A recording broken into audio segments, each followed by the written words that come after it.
So hello fellow Earthlings, this is Earthling 6455463728, and I think that we need something better than capitalism. With that said, I don't think that we are probably going to get to that, because that thing that would be better than capitalism probably might be a little bit more stable. And I think one of the things that happens is that an unstable system, wherever you look, is more likely to propagate itself or need to propagate itself and thus propagate itself than a stable system like what I might be suggesting. What I mean by that is, if we look at the tragedy of the commons, where, for example, you have a group of people who all use a common resource, and if they all follow the rules, then they're going to be able to have a sustainable system where they're going to be able to reap the benefits of this resource for a long, long time, indefinitely perhaps. The thing about it is that if one person decides to cheat, even though that will eventually doom the common resource, they will have a temporary edge on everybody else. And that temporary edge is, of course, something that everybody wants, and everybody is suspicious of everyone else, and there's always that desire to get a little more than you're supposed to.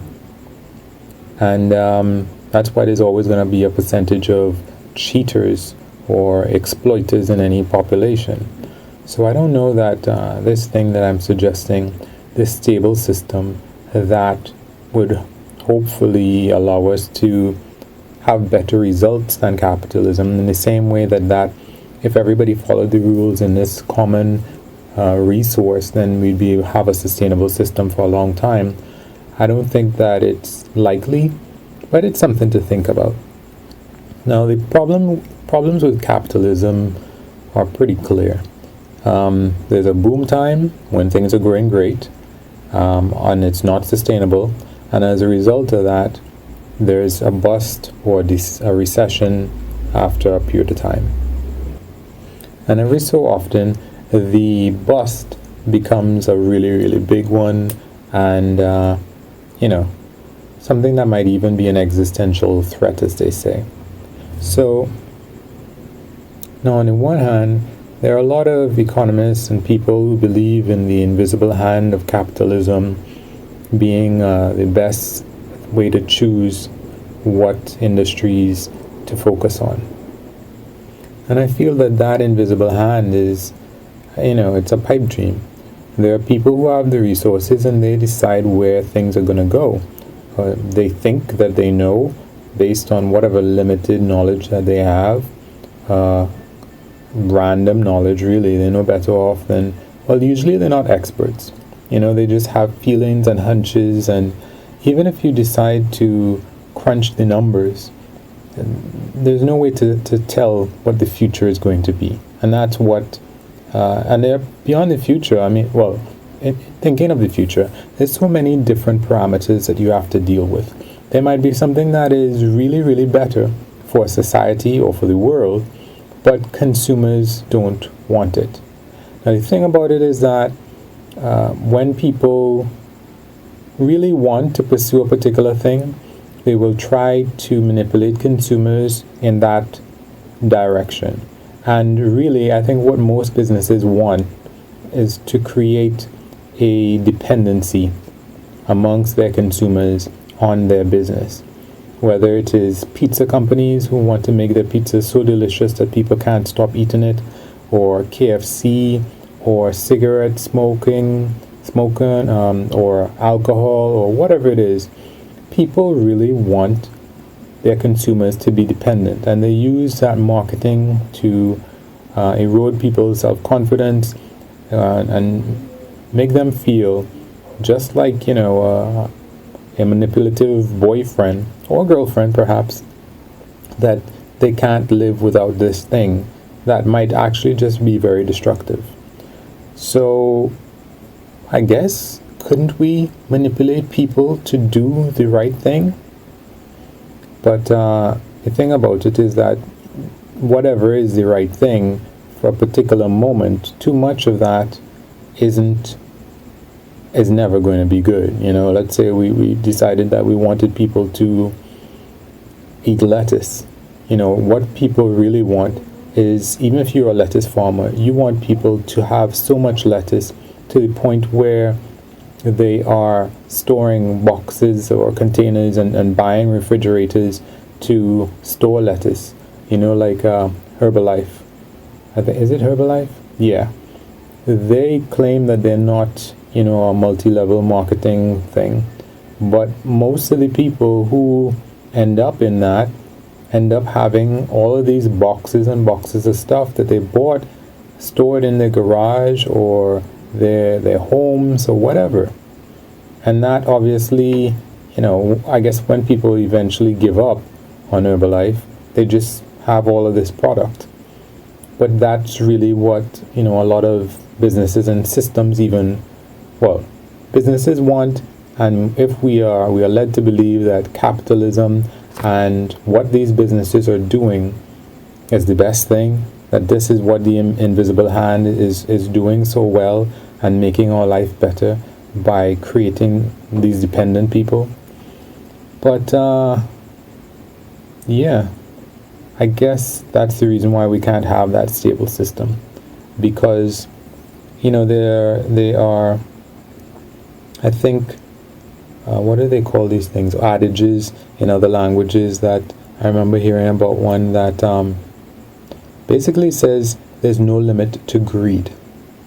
And unfortunately, it's true. That's the reason why we would, in order to have this stable system, we have to acknowledge, and I guess we can't have it, but in order to understand what is happening now, we have to acknowledge that part of the reason why capitalism succeeds is because of greed. And I mean, can you imagine? They say that what's his name? Jeff Bezos is the richest person that has ever lived, is what they say. I want to know if a pharaoh that could create, those pyramids, if he really, no, I think compared to the time, I'm still having a hard time believing that the pharaohs are not as rich as Jeff Bezos. But he can use his billions, like he said, to explore space, and the pharaohs couldn't do that. So maybe we have to acknowledge that, yeah. But communism doesn't feed greed, and greed is a good motivator. And addiction is like, the hand in glove of greed. I guess greed is an addiction. And yeah, it's really, really tough to use your brains, or to try to reach people's brains, their logical thought processes, and to beat out just their emotions. So, But anyway, one of the criticisms I have that communism, let's say, and not the evil kind where you send all your people to the gulag, or, you persecute ethnic minorities like China is doing now. But one of the things about a kind of communism that really does say, what do we need? Well, let's encourage people, let's motivate people in some way into that avenue. One of the things that I think that show that could work is that the human body is not based on capitalism, is it? There are no organisms that say, okay, whoever has the most resources now, whichever part of the body has the most resources now, is it the liver? Is it the spleen?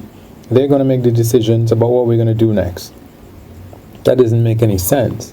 We have a brain, and the brain decides what we do. The brain is an expert on crunching numbers and data, and the brain decides, hey, this is what we're going to do. So obviously that can work. And the cells themselves, And I think I've spoken about this before, but the thing about the cells is that they don't have, the only greedy cells that you have are tumors, right? And I guess I'm speaking about the same thing that I mentioned before. That's what capitalism is right now.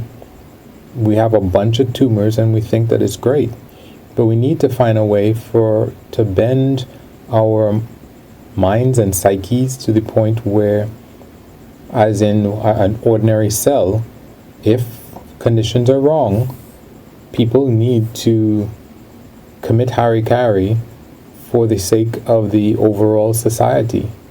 And they say that is, more in these collective Asian societies. I don't know, because obviously the president of China just gave himself an unlimited. Basically, China had term limits, and he turned off the term limits. He had enough power to turn it off. So I think he is a bit like a tumor. And I guess it comes down to, we need to engineer people. And that might sound awful and it might sound sick, but the thing about it is that we're not engineered right now. And this is what we're doing. We have many walls, many existential threats are occurring right now because we are not engineered. We're just running wild, doing whatever we want, using up as many resources as we can, making a bunch of wrong decisions at every turn, even when we know we need to stop using fossil fuels. Maybe later. That is not sustainable. So yeah, I guess whatever that system is probably going to have to be based on some kind of serious human domestication, a focused human domestication. And yeah, I'm not looking forward to it either, but we have to admit, we really don't know what the right thing for us is, 9 times out of 10. We bumble along, and many of us say things like, we don't regret anything that we've done. Yeah, I think, that's not really correct. I think there's a lot of things that we can regret, because there's so many lives that people have already lived, and here we are making the same mistakes of people in the last generation, in the last 1,000 generations, and we don't regret anything?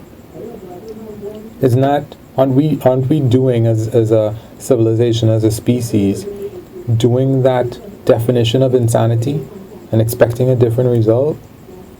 Anyway, it's not going to happen. At least not now, but that I can foresee, but that's why they call it the future, because you can't tell what's going to happen. So maybe, but I don't see it. Anyway, guys, you can wish me lucks or not. Well, that's part of lucks. You can like or you can unlike this video. You can comment and tell me why. You can subscribe and or share. Peace.